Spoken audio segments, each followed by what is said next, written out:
हार्दिक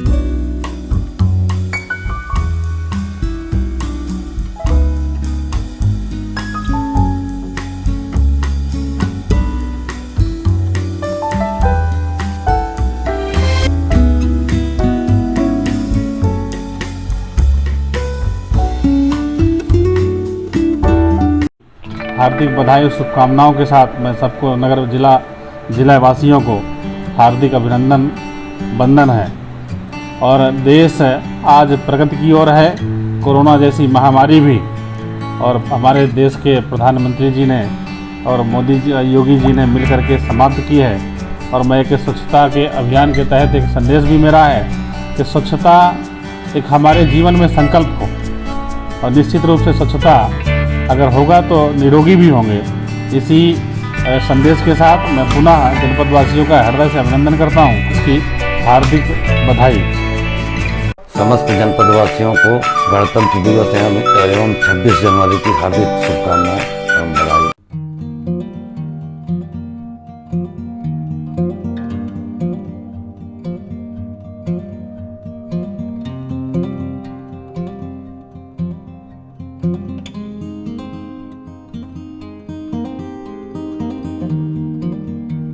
अभी TV news channel की तरफ से आप सभी देशवासियों, ग्रामवासियों, प्रशासनिक अधिकारियों को सिद्रा महक न्यूज एंकर की तरफ से 26 जनवरी की हार्दिक शुभकामनाएं एवं बधाई। समस्त जनपद वासियों को गणतंत्र दिवस की ढेर सारी शुभकामनाएं और प्यार। Gayatri agriculture and engineering, Shankar बाजार, गल्ला मंडी के आगे, करबी चितकूट, एंगल, पटरीपति, सरिया एवं एमएस पाइप और नालीदार एवं प्रोफाइल चादर के एकमात्र होलसेल एवं फुटकर विक्रेता। यदि आप अपने घर की खिड़कियां और दरवाजों को डिजाइनदार बनवाना चाहते हैं और खेतों में चेन लिंक फेंसिंग, जाली और कांटा तार लगवाना चाहते हैं तो हमारे पास आइए। फैंसी आइटम में हमारे यहाँ GI item, GI shutter material और कास्ट आयरन डिजाइन एवं फैब्रिकेशन फिटिंग उपलब्ध हैं। प्रोडक्ट में गुणवत्ता की पहचान। Gayatri agriculture and engineering, Shankar बाजार, गल्ला मंडी के आगे, करबी चितकूट।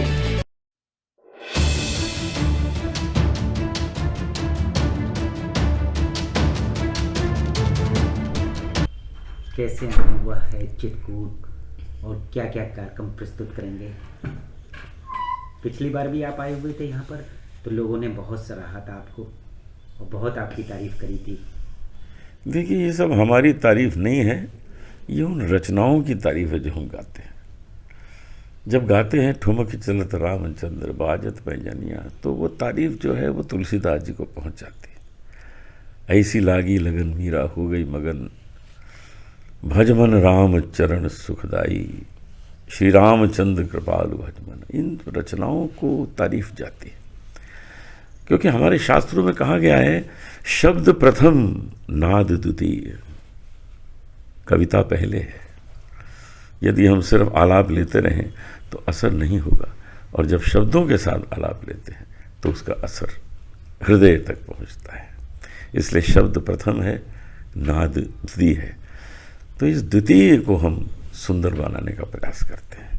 ईश्वर की बड़ी कृपा है कि लोग हमको सुन रहे हैं और सुन के आशीर्वाद देते हैं। और ऐसे स्थान पर आने का मतलब ये थोड़ी कि हम अपनी कोई विद्वता का परिचय यहाँ दें या कुछ अपना कार्यक्रम प्रस्तुत करें। यहाँ तो हम अपना बैटरी चार्ज करने आते हैं कि अगले कुछ वर्ष और ऐसे ही गा सकें। यहाँ की जो रजकण है, यहाँ की धूली है, उसको मस्तक पे लगाते हैं। तुलसीदास जी तुलसी की रामायण बोले रामचरित अपनाओ। तुलसी के रामायण ये नहीं कहती कि हमको पढ़ लो, पढ़ के आनंदित हो जाओ, नहीं। तुलसी की रामायण बोले रामचरित अपनाओ। आपको गा के सुनाता हूँ। तुलसी की रामायण बोले रामचरित अपनाओ, धर्म कर्म की मर्यादा में जीवन सफल बनाओ। तुलसी की रामायण बोले रामचरित अपनाओ। तो ये है शब्दों का खेल, और उन्हीं लोगों की कृपा से हम उनकी रचनाएं गाते हैं और प्रसिद्धि प्राप्त करते हैं। चित्रकूट आके किस तरह की अनुभूति करते हैं आप? चित्रकूट से हमारा कुछ रिश्ता बड़ा सुंदर है। हम अपने बचपन में श्री नानाजी देशमुख जी के साथ रहे हैं। वो हमें गोदी में खिलाते थे, हम साथ रहते थे, संघ कार्यालय में रहते थे, तो उनकी बड़ी कृपा प्राप्त है। बचपन से हमको बड़ी कृपा प्राप्त है। वहाँ अटल जी आया करते थे, अडवाणी जी आया करते थे, तो सबका स्नेह मिलता था। तो यहाँ की जो यादें हैं बहुत सुंदर हैं। कार्यक्रम तो कई बार किए ही हैं, लेकिन एक बार एक वेब सीरीज़ की शूटिंग में भी मैं आया था। उस वेब सीरीज़ की शूटिंग जो मैंने की थी उसका नाम था पाताल लोक, और वो शायद अमेज़ॉन में थी। तो उसमें मैंने एक पॉलिटिशियन का रोल अदा किया था। बहुत मज़ा आया था। 3-4 दिन यहाँ रह के वो शूटिंग की थी। तो सुंदर स्थान है, पर्यटक लोग खूब आते हैं, खूब आनंद लेते हैं और फिर इसकी चर्चा करते हैं। कहाँ कहाँ पर आप लोग यहाँ पर घूमे हुए हैं? हम कौन सी जगहें देखी हुई हैं? हम जब आए जैसे थे, आप फिल्मों में भी काम कर चुके हैं, लगता है कि यहाँ पर ऐसे स्थान है कि फिल्मों में भी इसका उपयोग किया जा सकता है?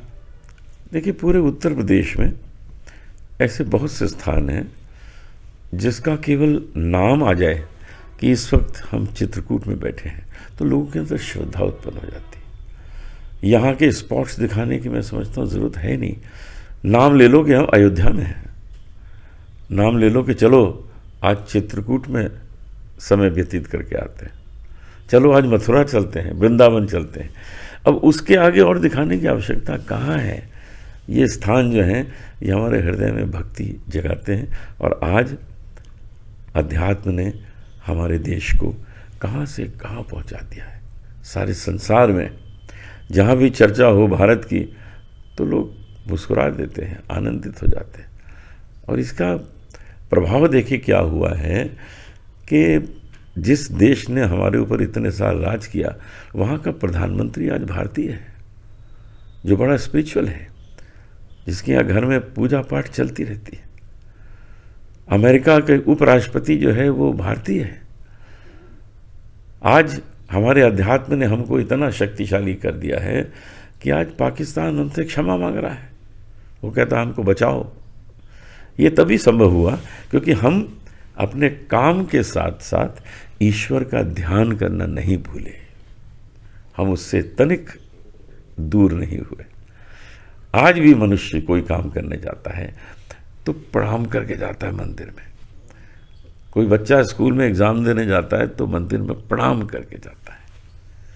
इसलिए हमारे अंदर जो आध्यात्मिक शक्ति बच्चों बच्चों में है वो बड़ी महान है। वही है जो हमारे देश को ले जा रही है सारे संसार का सर्वोच्च देश घोषित कर रही है। जैसा देखा जाता है कि पाटन की नज़र में दूसरे शहरों को बहुत अलग नज़र से देखा जाता है, लेकिन चित्रकूट को उतना महत्व नहीं दिया जाता। कारण क्या? देखिए ऐसा है, अब हमारे मोदी जी और योगी जी इन्होंने इन सब स्थानों पर काम करना बड़े मन से शुरू कर दिया है। आप देख ही रहे हैं उज्जैन कितना सुंदर हो गया। आप देख रहे हैं अयोध्या को स्वर्ग बनाया जा रहा है। अब मथुरा वृंदावन की ओर भी नज़र है कि वहाँ पे किसको कितना डेवलप किया जाए। ऐसे ही चित्रकूट की ओर भी नज़र है कि इसको कैसे डेवलप किया जाए। डेवलप करने का मतलब होता है सुविधाएं थोड़ी ज़्यादा कर देना। डेवलप करने का ये मतलब बिल्कुल नहीं है कि जो पर्यटक स्थान हैं उनको कुछ हिलाया जाए, यहाँ से वहाँ ले जाया जाए, ऐसा बिल्कुल नहीं है। सुविधाएं ज़्यादा दे दें, फ्लाइट्स हों, ट्रेन जा रही हों, बसेस जा रही हों, रोड्स अच्छी हों, होटल अच्छे हों। ये सब जब हो जाता है तो लोग आसानी से पहुंचने लगते हैं, चार्टर फ्लाइट आने लगती है। अभी आप देखिएगा अयोध्या में जब सब बन जाएगा तो अमेरिका से सीधी फ्लाइट अयोध्या ही उतरेगी। उसमें पता लगा 300-400 लोग आए हैं, वो सीधा दर्शन करने आए हैं, दर्शन करके वहीं से प्लेन से वापस बैठ के अमेरिका चले गए। ये सब होने वाला है, यही चित्रकूट में होगा। तो ये सब चीज़ें इसीलिए हो रही हैं कि लोग आसानी से आके अपने हृदय को आनंद दे सकें और दर्शन कर सकें। दूसरा ये है कि जैसे आप भक्ति सॉन्ग गाते हैं, गज़लें भी पहले आपने गाई हाँ थी, हाँ। लेकिन गज़लों में इतना ज़्यादा आप सफल नहीं हो पाए और भक्ति सॉन्ग में आपको बिल्कुल भक्ति का माना जाता है, कारण क्या रहा? इसका एक ही कारण हो सकता है कि मैं भजन गज़ल से ज़्यादा अच्छा गाता हूँ, और क्या हो सकता है, क्योंकि निर्णायक तो श्रोता होते हैं, निर्णायक तो जनता होती है। तो जनता ने हमारे भजनों को गज़ल से ज़्यादा पसंद किया, तो हम समझते हैं कि इसका अर्थ यही हुआ कि हम भजन गज़ल से ज़्यादा अच्छा गाते हैं। दूसरा ये है कि जगजीत सिंह भी रहे हैं, लेकिन वो गज़लों में माहिर रहे हैं और गज़लों के बादशाह कहलाते रहे हैं, और आप रहे हैं, आप भजन के बादशाह कहलाते रहे हैं। सिर्फ 2 ही नाम इतना ज़्यादा हो पाए, ये और आगे कोई नहीं बढ़ पाया है इतना, जितना आप जिस मुकाम में हैं उतना मुकाम में कोई नहीं आ पाया हुआ है। मुझे मेरा जगजीत सिंह जी से बहुत स्नेह वाला संबंध था। वो मुझे कहते थे भजन जलोटा, और मैं उन्हें पुकारता था गज़ल सिंह। हम लोग बहुत अच्छे मित्र रहे। वो मुझसे 10 साल बड़े, लेकिन उनकी मुझे बहुत कृपा प्राप्त रही, बहुत प्रेम उनका मिलता रहा। मैं एक बात ये कहना चाहता हूँ कि कलाकार बहुत हैं, मुझसे अच्छे अच्छे गाने वाले बहुत हैं, लेकिन इसमें थोड़ा समर्पण होना चाहिए। जिनमें अधिक समर्पण आ जाएगा उन पर ईश्वर कृपा ज़्यादा करेगा। मेरे केस में क्या हुआ है कि मैंने भगवान राम को रिझा लिया है, तो जापे कृपा राम की हुई, तापे कृपा करे सब कोई। मैं तो बड़ा साधारण गाया हूँ, इस साधारण गायकी के बावजूद भी मुझे इतना कुछ ईश्वर ने दिया है, क्योंकि वो मुझसे रीझ गए हैं, मुझसे वो प्रसन्न हो गए हैं। सर, इसमें एक विवाद चल रहा है रामचरितमानस पर, तो तमाम मंत्रियों के बयान इस पे आ रहे हैं, उस पर आपको क्या कहना है? विवाद चलने दीजिए, विवाद के बाद वो चीज़ और प्रसिद्ध हो जाती है, इसमें कोई फ़र्क नहीं पड़ता। आपने देखा ये पठान फिल्म पर कितना विवाद हुआ, और हर शो हाउसफुल चल रहा है, तो विवाद का उसको लाभ हो गया। तो जो लोग विवाद कर रहे हैं वो करते रहें, रामचरितमानस में कभी भी किसी प्रकार का कोई परिवर्तन नहीं हो सकता। दूसरे ये बागेश्वर नाथ बड़े प्रचलित हो रहे हैं, ये कर लेते हैं, वो कर लेते हैं, सही है आपकी नज़र में कि ये सब ढोंग धतूरा है? ये एक शक्ति होती है जो मनुष्य को प्राप्त होती है। देखिए, भविष्य बताना तो बहुत कठिन है, वर्तमान बताया जा सकता है, भूतकाल बताया जा सकता है। वो बता लेते हैं भूतकाल, वो बता देते हैं वर्तमान। मैंने ऐसा भी सुना है कि कुछ आत्माओं को भी वश में करके ये संभव है। वो आत्माएं जो हैं वो कान में बताती रहती हैं कि ये बात है, और वो व्यक्ति वो सब बोलता जाता है। बाकी माइंड रीडर भी हैं लोग, लेकिन माइंड रीडिंग और इसमें फ़र्क है, क्योंकि ये पहले से ही लिख के दे देते हैं। ये व्यक्ति को कुछ वो कहना चाहे इसके पहले कि वो अपना प्रश्न बोले, ये पहले से लिख देते हैं कि तुम्हारे मन में ये है। ये एक शक्ति है, और ईश्वर की कृपा से ही ये शक्ति प्राप्त होती है। ना तो उन्हें आप जादूगर समझें, ना उन्हें आप कोई संत महात्मा समझें, उनको ये समझें कि उन पर ईश्वर की कृपा है, और उस कृपा को वो बड़े सुंदर ढंग से अपने जीवन में चला रहे हैं। बड़ी खुशी की बात है मुझे जाना जब मुझे पता लगा कि वो एक बहुत बड़ा कैंसर हॉस्पिटल खोलने जा रहे हैं, क्योंकि लोग उनको, जो लोग दान देना चाहते हैं, उस दान का उपयोग भी अच्छा होना चाहिए। तो वो एक बहुत बड़ा कैंसर हॉस्पिटल खोलने वाले हैं, इसकी मुझे बड़ी खुशी है। दूसरा चीज़ है, इसी तरह एक आसाराम बापू भी थे, लेकिन जब खुलासा हुआ तो वो बिल्कुल अलग ही किस्म के दिखाई दिए। आसाराम बापू में ये शक्ति नहीं थी। आसाराम बापू से मैं मिला हूँ। आसाराम बापू इस तरह आपके भूतकाल को और वर्तमान काल को नहीं बता पाते थे।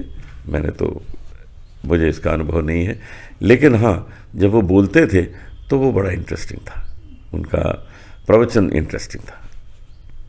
क्या प्रस्तुति करेंगे आज, किस तरह से आप अपने दर्शकों को रिझाएंगे आज के कार्यक्रम में?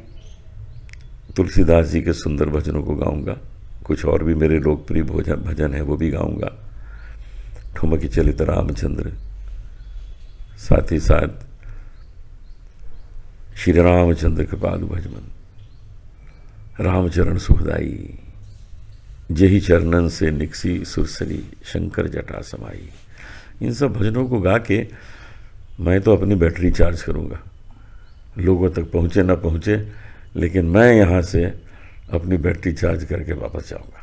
अरे दर्शक लोग ये जानना चाहते हैं कि ये बैटरी चार्ज किस तरह की हो जाती है यहाँ से आपकी? बैटरी चार्ज कैसे होती है? मैं बताऊं? क्या है यहाँ पर कि आपकी बैटरी चार्ज हो जाती है? हम बताते। ताजमहल होटल के बॉलरूम में गाना और चित्रकूट की धरती पे गाना, अयोध्या में गाना, भावना ही अलग है।